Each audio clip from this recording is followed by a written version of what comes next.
Hello everyone, you are watching at Plus Home Twitter, and in this session of Indian Polity and Constitution, we will study Article 175. तो शुरू करते हैं बिना किसी देरी के। जैसा कि आपको भी पता है, भारतीय संविधान यानी इंडियन कॉन्स्टिट्यूशन को आर्टिकल्स में बांटा गया है और इन्हीं आर्टिकल्स को 22 पार्ट्स के अंतर्गत रखा गया है। इसी 22 पार्ट्स में से सिक्स्थ पार्ट में द स्टेट्स के बारे में बताया गया है, जिसके अंतर्गत आर्टिकल 152 से लेकर आर्टिकल 237 तक के सारे आर्टिकल्स आते हैं।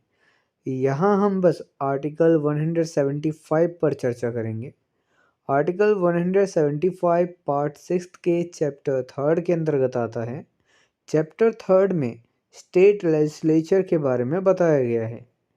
देखिए, यहाँ मैं पहले कंटेंट को इंग्लिश में रीड करूँगा, फिर उसकी मीनिंग आपको हिंदी में समझाऊँगा ताकि आपको कंसेप्ट ज़्यादा से ज़्यादा समझ आ सके।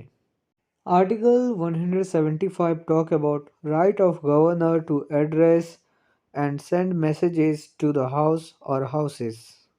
आर्टिकल 175 में सदन या सदनों को संबोधित करने और मैसेज भेजने के गवर्नर के अधिकार पर चर्चा की गई है।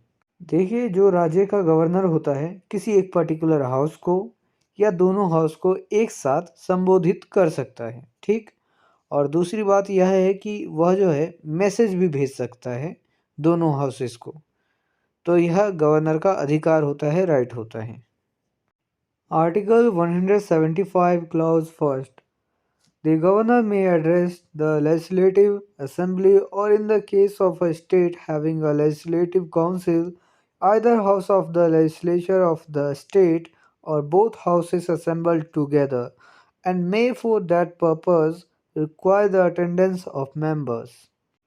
गवर्नर लेजिस्लेटिव असेंबली को या लेजिस्लेटिव काउंसिल वाले राज्य के मामले में राज्य के लेजिस्लेटिव के किसी भी सदन को या दोनों सदनों को एक साथ इकट्ठे होने पर संबोधित कर सकते हैं। किसी पर्टिकुलर हाउस को पर्टिकुलर संबोधित कर सकते हैं या फिर दोनों हाउस को एक साथ भी संबोधित कर सकते हैं। गवर्नर के पास यह अधिकार है और उस पर्पस के लिए जो है गवर्नर सदस्यों की अटेंडेंस की आवश्यकता हो सकती है।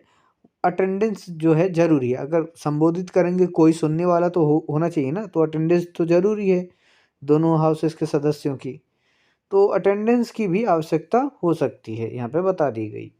Article 175 clause second, the governor may send messages to the house और houses of the legislature of the state whether with respect to a bill then pending in the legislature or otherwise, and a house to which any message is so sent shall with all convenient dispatch consider any matter required by the message to be taken into consideration.